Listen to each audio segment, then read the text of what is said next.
Okay, to recap really quickly, it's all ones and zeros. A computer fetch and executes instructions, and writing instruction is programming. Several levels of programming. The lowest level is machine language. Assembly language is the next, and then we're going to do higher level language. Remember, memory is all about ones and zeros. A bit is a one or a zero. A byte is 8 bits, and a kilobyte, megabyte, and gigabyte. Two major types of programming. There's compiled and interpreted. Compiled is C and C++ and Java. Interpreted is HTML, which we're going to start out with, and JavaScript, which we'll do a little bit of. Lots of editors. Notepad is what we're using now, which is the simplest, but there's better editors. Emacs, probably the most complex, probably not going to do that one. So we wrote a program, and we did it in hypertext markup language.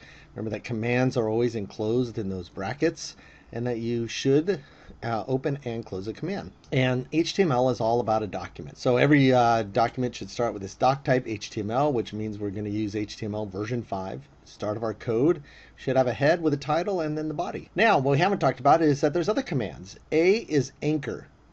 So we have an A command, and we close it.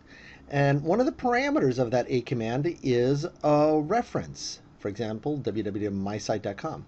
And what happens when you click on that A command is that it will actually go to that location. It's a link. Now, you can also link to files. This is the reference, for example, my file on this computer, and we'll show you using that. So here is a file that's completely typed out. If you notice, for example, that it starts with the doc type, HTML has the header, the title, and then we do in our, we close the header, we have a body, and we did a header. H1 stands for, a header title. It's going to be larger. We close that, and then we have this link. And that is, remember, the A and then the reference to where it should go, and this is going to go to a file, and we'll change that a little bit. And then we close the body and then close the HTML. So we save this and we'll open it, and here is the file. And of course, this is a link now that we can click on, and if that links back to it, it'll just keep going back and forth as they link to each other. Now, here's something that is important to understand.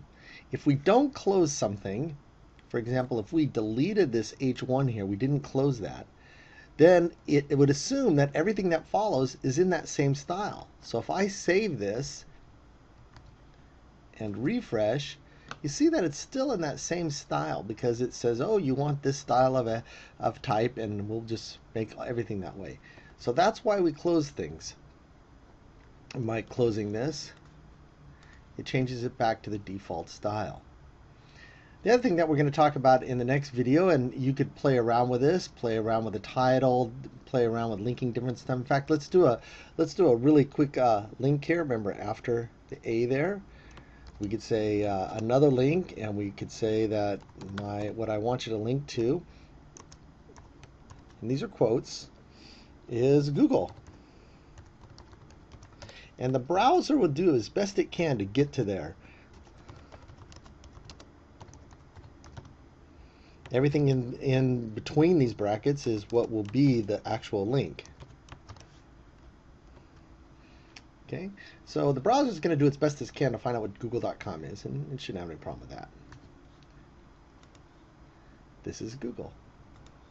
It assumed because I was already on a file that it just needed to change it to google.com document. So let's go fix that.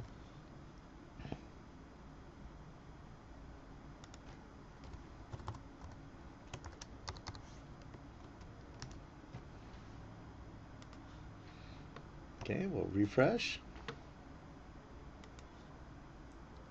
And now we get to Google with no problem. So that's important to remember, that sometimes you need to be careful about how you set your links here. And if you're going to go to a web page, you might as well put the HTTP. Some people don't know this, but the www should also go to the same website. You should notice down here that if you have this enabled, that you should see the link that this is going to. So I see that it's going to www.google.com, and of course it takes me there too.